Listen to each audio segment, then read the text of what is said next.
Hello, everybody. So this is a workshop around sales.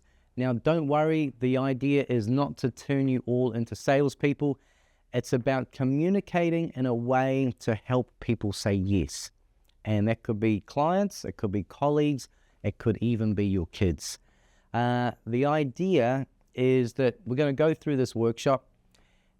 I'm doing this, there's no cost, free to you, you're welcome. All I ask is if it's of value, that you do a Google review at the end. That would be wonderful and very helpful. And potentially talk to another couple of business owners who might find this helpful. So I'm Jon Randles. I coach business owners to be more profitable and actually have a better time enjoying their business. But I also, I work with executives or team leaders, and I run team training workshops. And today essentially is kind of like a workshop that I would be running to sales teams. Why we're here is to get better results with less resistance. This is how the session's going to work. Very easy for me. I'm just going to put out as much information as I can. Your job is to decide two things. One, is it useful? And two, how are we going to make sure that we implement it? Because it's all great having a time in front of a screen listening to some guy go on about sales. You might even learn a few things, but if you don't implement it, nothing is going to happen with your business. If you get stuck or if you have questions, feel free to book a call. That's what the QR code is there. All good? Wonderful. So, every conversation can be a sales conversation. Again, whether it's getting buy-in, winning work, proposing ideas, or influencing people internally to take action. And it's not just about selling products or services. It's about getting people to understand and then buy into your ideas. And I want you to just take a moment and think about a time recently when you've had a chance to get somebody else on board with your idea, your thinking. So just pick a moment. It could be getting your kid to do something they didn't want to do. It could be getting your partner to do something that they didn't want to do. It could have been getting a client to buy in to your product or service. But just think about a successful time recently when you had a thing that you wanted somebody else to do and you're able to take them through it. When you've got that idea in your head, I just want you to think about how natural did that feel? It might have been, again, as simple as getting a friend to see the movie you wanted to see. And how natural did that feel? Because the idea is, if we can tap into that feeling, that's what we want to be carrying into sales conversations. The funny thing is, as soon as we put the word sales in there, people start to freak out. They kind of tighten up and think about, this is going to be a stressful situation. And I want you to think about this. Why is that? What are some words that we think about when you think of a salesperson? And very often, if I'm asking that question, and I want you to think about it internally, what are the words coming to you? We did the workshop recently. People said things like pushy, intimidating, sneaky, sales-orientated, money-orientated, like just really hungry. And it's quite a common reaction, and we definitely see a number of people like portraying those kind of stereotypes. I talk about them having commission breath. You're in a meeting and they're just breathing all over you with their commission breath. And it doesn't have to be that way. And the best people at sales, they're not like that at all. Because the best long-term sales come from strong relationships. For me, I say that sales is all about communication, and just learning better communication skills helps us become better at the sales process and, again, getting those kind of outcomes. So I think that sales is helping people make decisions. We go from resistance to clarity. I'm not sure to that makes sense, and confusion to confidence. So we want our buyers really confident in the decision that they've made to give us some money for the product or service that we're putting in front of them. Now, a lot of you are probably doing a lot of this already. Let's just make it easier, smoother, and ideally more effective. Again, when we solve someone's problem with a product or service that we provide, everyone wins. This whole sales thing doesn't have to be us versus them. I've got to trick them to get them across the line. We want it to be a win-win situation where they're really happy with what they've done and we're really happy with what's ended up in our bank account. Learning how to sell is probably the greatest differentiator between what you earn now and what you could be earning in 12 months. And I just want to let that sink in for a little bit. Today, we've got a workbook that we'll go through. And if you go to page 3, 1, 2, 3, the idea is for you to go through what is it worth? Like, what's it worth for you to spend some time getting better at the sales process? And so there's just a few boxes. Go through it. You're thinking about how many customers have you worked with over a year, putting some numbers through the box. And the idea is, if you are able to transform some of these numbers, seeing the exponential difference that it makes. So we're not looking for small little gains here. We're looking for transformational gains over time. So it is worth it. So that's on page 3 of your workbook. So feel free to go through that. You can pause now and do that. Or you can just keep on going. Next, so we're going to go through a very simple framework that will allow you to have better conversations and therefore better outcomes. And it will even work with your partner, so do take notes. So here's the frame. We ask permission to be able to ask questions. We ask questions to clarify the need, to really understand what their problems are. Then we've got enough information now to present a couple of different ways that we can help them solve their problem. And then to finish, we will discuss with any concerns or queries that they may have, rightly or wrongly, and make sure that we get over the line. So simple enough. Let's go through it step by step. Number 1, we don't want to be pushy. So, we don't want to just start badgering people with a list of questions. So if we get their permission, they have allowed us to go down the questioning route. Number 2 is we really want to clarify the need. A bad salesperson will just try to shove their product or service down the prospect's throat before they really understood the problem, what they're trying to solve. And we don't want to trick them into buying. So the idea is we're framing the choices. Our questions have allowed us to map our services to answer those needs. And we may offer a range of choices around timing, budget, colors, etc., etc. And number 4, if you think about it, people are afraid of the unknown. And so what often salespeople do, or people putting a quote or a proposal in front of someone, they go, here's the number, sign there, and then we'll start work, without necessarily telling them what does the next steps look like. And again, if people are generally afraid of the unknown, we want to paint the future. We want to show them exactly, as soon as you do this, we move into this next phase. And once we've done that, we move into this one.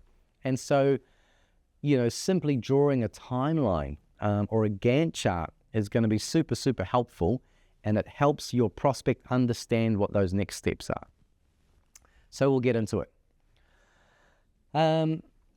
The person who controls the conversation is the one asking the questions. But again, think about it. Who likes to be controlled? Typically, no. So we use permission to guide. If the customer says, how much do you charge? How much is it going to cost? We can say, look, that's a great question. To help you best, would it be okay if I ask you a few clarifying questions first? That way, I can make sure I'm putting the right thing in front of you. So we're getting their permission to start answering the questions. Then it doesn't look like we're avoiding just giving them the number. As soon as you say that first, how much is it? They're just going to compare your number to somebody else's number. So we need to work through the value we're going to provide and get away from that price number in the first place. If you go to page 4 of the workbook, this is where we frame and think about how could we do it. So you put it in your language. How could you ask permission to guide that conversation? Again, the direction of the conversation is determined by the questions, not the answers. So we will get to the end here. Page 13 is where we're going to land. And this is a snapshot of your sales system. So as we go, we'll just sort of fill this out. So if you go to page 13 and write down, and the idea is we're just in draft mode, we're just thinking about this, but in your words, what would your permission question be? How would you say it? How would you phrase it? How's it going to work for you and your prospects? So if you just fill out that now, and then we will go to page number 5. Wonderful. If you ask the same questions that most of the people in your industry ask, then your customer has no option other than to base your price based on their price. Like it's all the same. So they're just going to look at it based on the number. And all customers are looking for a combination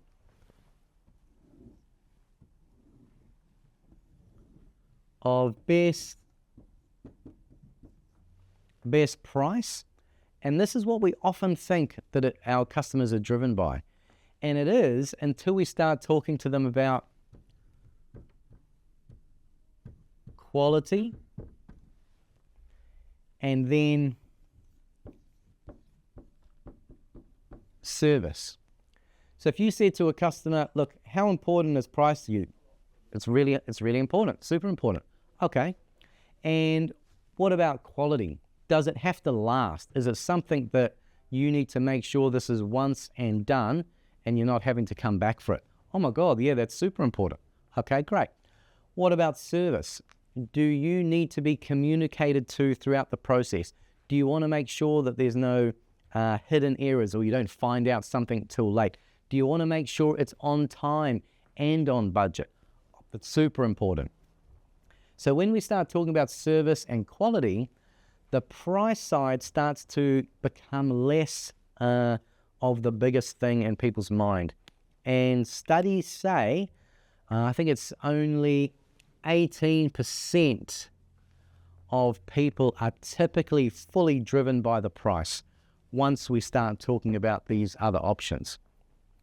So we need to ask questions to really uncover for our client which one of these is their driver, which one is going to be the most important to them. So is it going to be around communication being on time? Is it going to be about, looking incredible and making sure it lasts? Or are they purely based on the bottom dollar? And if you're not a bottom dollar company, then you can quickly shut the conversation down and move on. Because the idea, rather than price, we want them to focus on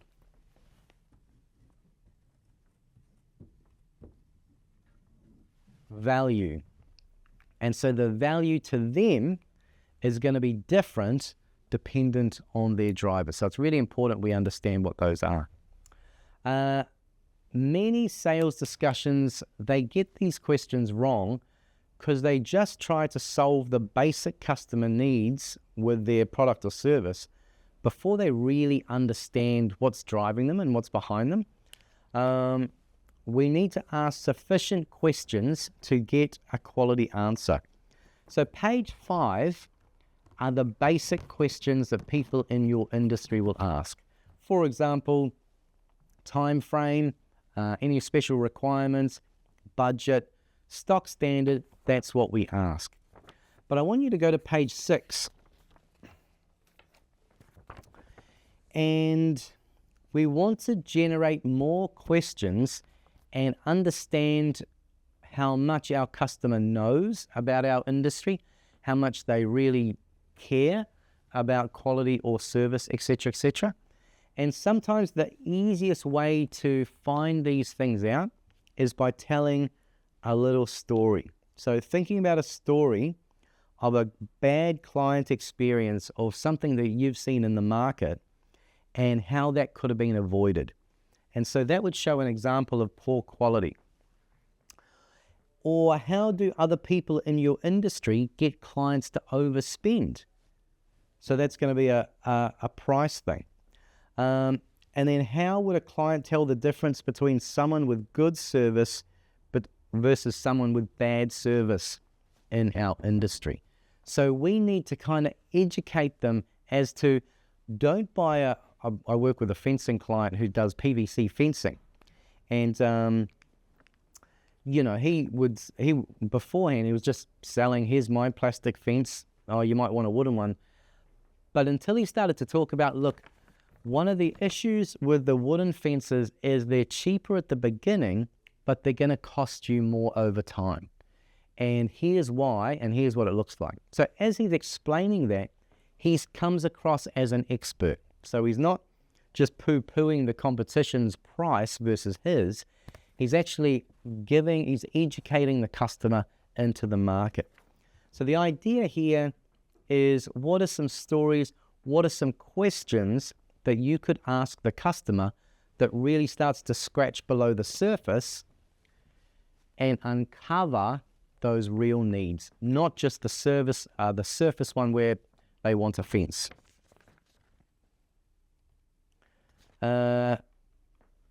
Next one is, we can even talk to them, what's most important to you in a quote? Is this something urgent, or do we have time to plan it out? We could even ask them, have you worked on something like this before? Because if they say yes and give you a horror story, you know exactly what you need to avoid when you're talking to them about what you're going to deliver and what's going to make them feel safe and secure, because they've had a shitty experience before and we don't want them to have that again. Once we have asked all these questions and we've got their answers, the job now is we repeat back to them what they've said. So from what you've told me, you're looking for something that has X, and you want to make sure it will be done by Y, and we really must make sure we avoid Z. Have I heard you correctly? Have I got that right? Now, again, as soon as you repeat back to them what they've already said, they're thinking, he listened, he understood, they get me, this is great. And you sound again like the knowledgeable expert, even though you've just told them back what it was that they exactly told you. Now they're ready to hear about your products or services. Again, this is where people get this wrong. They just go, here's my product or service, which one do you want? Oh, you don't want one. It becomes transactional. So we're trying to bring in an emotional part to this discussion, again, by really understanding those real needs. What are their triggers? What are they afraid of? What are they hoping to achieve? And once we've got that information, we can present our offers. And if you go to page 8 in your workbook, just think about where you typically sit in the market, or where your product or service typically sits from a price point of view. And you're just going to kind of circle something there. And then the exercise on page 9 is to develop your offer. Now, the idea here is we're offering a few different things. Now, why do we do that? You're not going to answer me, so I'll tell you. The customer now has a feeling of choice. So there's certainly something to be said about you being the expert, saying this is the one thing that you need to be doing. And that's great if you've got good margin in there and you've got a high success rate of getting that across the line. But if we give the customer that feeling of control with 3 options for them to choose, it's going to suit their budget, suit their timeline, suit their need. That does tend to work, makes them feel safer. McDonald's have been doing this for years with their combos. Would you like fries with that? We do. We want fries, and then we want to upsize, and they're laughing all the way to the bank. So how could you upgrade your offer or add a premium one? And how could you bring in, like if you're losing based on price, what could you put in here that at least it's going to be something? It could be step 1 to get you in here. But them buying and purchasing, they get to experience you, your business, your company, your offering. And so they're more likely to then transfer up that ladder rather than, okay, you're gone, go to the next person. So we're trying to think beyond transactional. This is really important, I say, where we're giving it a quote, a proposal, or a pitch. We make it clear on what those next steps look like. Again, using dates, potentially something visual like a timeline or a Gantt chart, something super, super simple that makes them feel not afraid that if they sign here,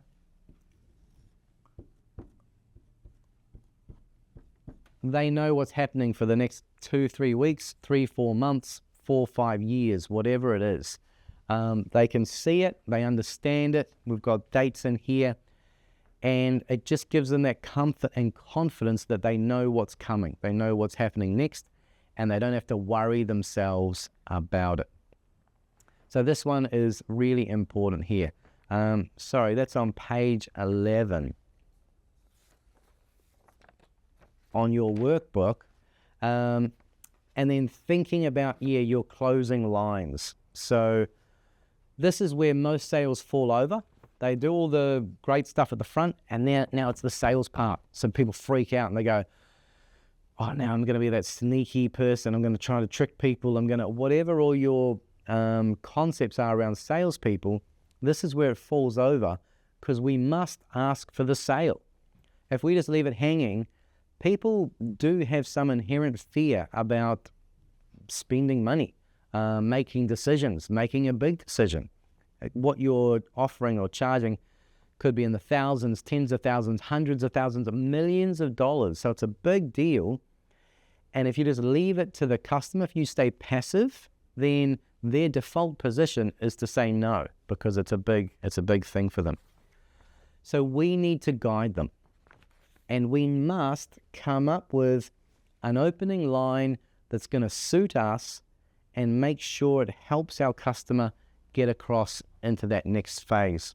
So a couple of examples. Here's what we need to do next. You sign here. Then we're going to have our first discovery meeting. Then we're going to start the work. Then we're all going to have a beer when it's done. Are you ready to sign up? Are you ready for this stage? We gave them options, and we say, I tell you what, from what we've spoken about, this is ideal for you. We could go here, but it is going to be pushing your budget. Should we start here and move forward from there? We could just say, so let's make it happen. This sounds good. They've been agreeing with you the whole way. Next step is you sign here. We're going to start the process. We book in the next step, etc., etc. It sounds like we're good to go. Are you ready? So we need to get that confirmation, and we need to be enthusiastic and excited about it, because we're going to solve their problems with our product or service. Don't worry about the money. Don't worry about the sale. Don't worry about the outcome. We just want to walk them on our journey. So remember that feeling that we had when we got our friend to see the movie that we wanted to see? We talked about this right at the start. That's the same feeling. We want to carry this in. We want to be excited about it, enthused, so that they feel excited and enthused, not like you're tricking them, it becomes a grudge, you're letting them overthink. We want to show them the process, and that will reduce the overthinking and move them forward.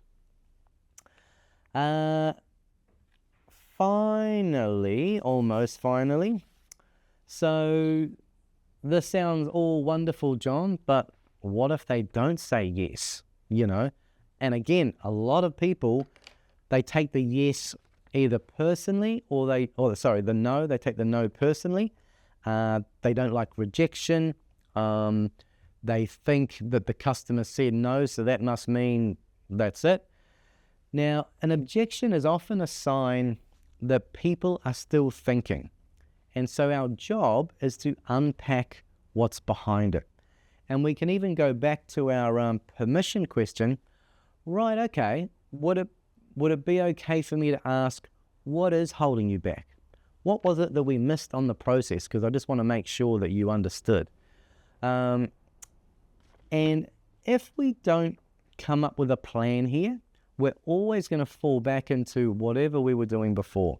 So someone says, look, it sounds a bit expensive. And we might go, oh, shit, would you like a discount? So don't do that. If someone says, oh, it sounds like a lot of money, say, right, you're right. It is a lot of money. We're talking about $100,000 here. It is a lot of money. Now, can I just ask, what were you thinking initially? Where was your budget? And so we're getting back to that questioning, which takes the spotlight off us and stops us freaking out and puts it back on them when we are now back in control because we're asking the questions. So the best thing that you can do is almost expect the objections. They come up to you a lot. So if you go to page 12, you will have familiar objections. You get them all the time. So what are they? And then have a think about, okay, if they ask me this, how could I be better? Because if we make a plan for it, when it comes up, we know what to do rather than just freaking out because we're on the spot. And then even better, if they come up time and time again, how could we work on that upstream? So in our proposal, how could we sort through those objections and make sure we answer them up front? That would be a great way of getting through it without them even needing to come up with it in the first place. Like if you state the objection for them and then answer it, you've solved that problem that was in their head. So there is our 4-step sales conversation framework. You only have to count to 4. The idea is that we're going through the framework all in a row. So we don't go from here to here. We don't go from there to there. We're not going from here to there. We're asking permission to ask questions. Then we're clarifying the need, and then we put our offer in front of them. If they start having more questions, we come back. Would it be okay if I ask some more questions? So we're always going to come back here, then go there, then go there. We get to there, and they say, look, I'm not quite sure, from a cost perspective. Oh, right, yep, I understand. The best thing to do with an objection, firstly, is to agree with it. Don't fight it, don't defend it. Say, yeah, it is a lot of money. And then, is it okay if I just ask you a couple of questions so we can clarify this? Right, so blah, blah, blah. Which of these offers? Maybe, we talked about premium. Maybe we pull that back to standard. We could start there. How does that sound? Should we lock that in? So we follow the framework each time. I talked about that snapshot at the beginning, which is page... It's not that page. Hold on.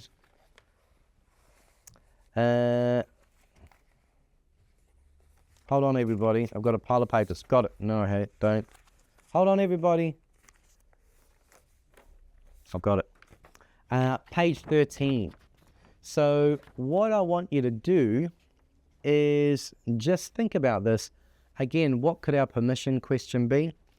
What are the questions that I really must make sure I'm doing to clarify their need and to make sure that they understand what's involved in our process and how they could go wrong if by using a shady competitor? Because we are all upstanding. We're very good at what we do, but we know that there's some cowboys out there. Then developing that offer. And here's one quick trick where most people go wrong, and I'll take us back to here. A lot of people, they make their economy offer their slimmest margin.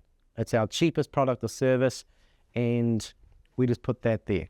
Now, what happens if we do that and customers just keep buying that?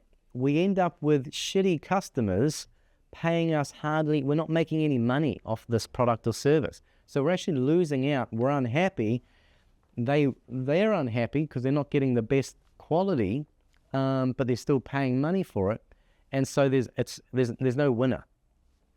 I advocate that your economy offer should be your highest margin. So it might be your lowest price, but it's your highest margin. There's more money going in your back pocket. So essentially we're stripping services away to make sure we can do it and we get good margin for it, even though it's not necessarily a lot of money. And often this might be the one that we're really trying to funnel people to, and that might be an extreme version. One, it might price anchor someone. So if this is $5,000 and that's $10,000, this could be $50,000, because before $10,000 looked expensive. But if we put it next to $5,000, but again, $50,000, from 50 to 10, wow, that's much, much cheaper. So that can be helpful as a price anchoring thing, as long as if they bought it, they're still getting value for it. So again, we're not tricking people, but this might be everything that they need. You might even bring other service providers in there to just wrap everything up for the customer. So fill out your snapshot and then thinking about your close.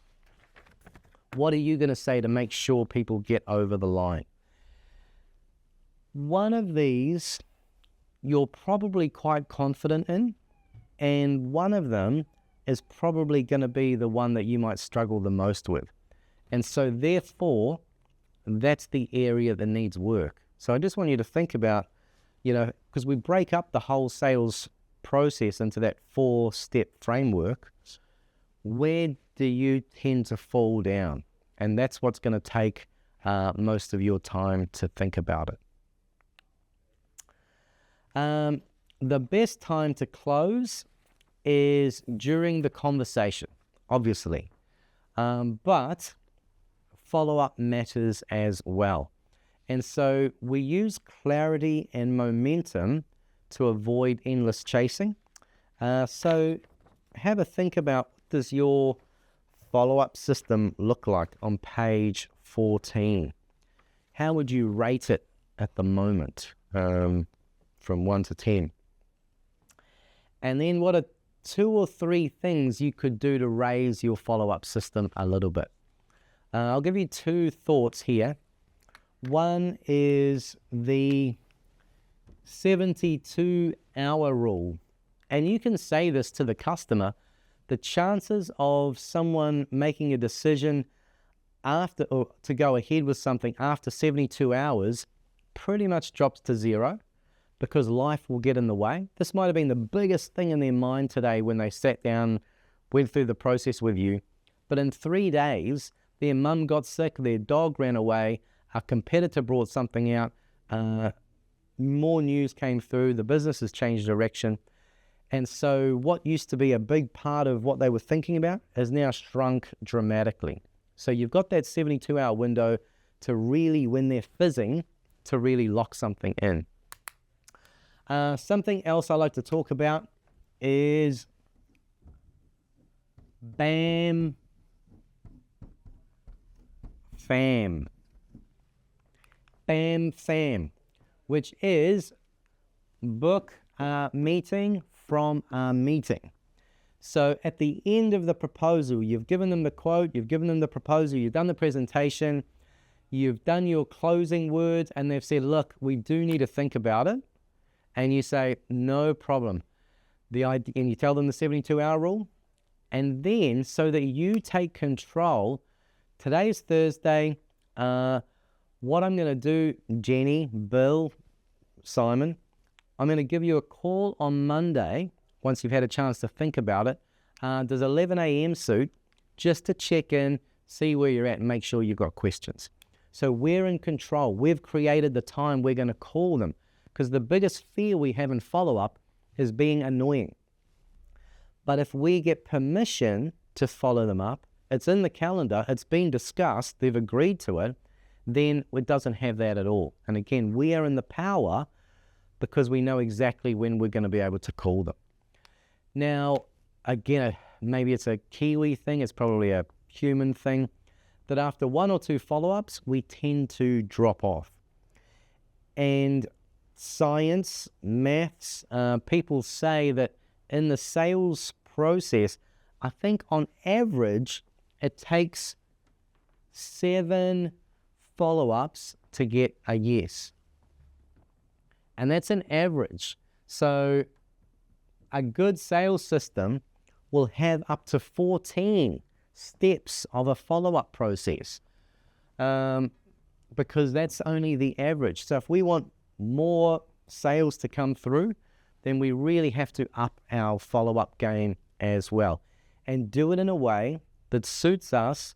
Make sure that we're not needy. We don't want to come across as needy. We want to be the authority that, again, is solving their problem, their pain point. We keep going back to their problem or their pain point and how we're going to solve it for them.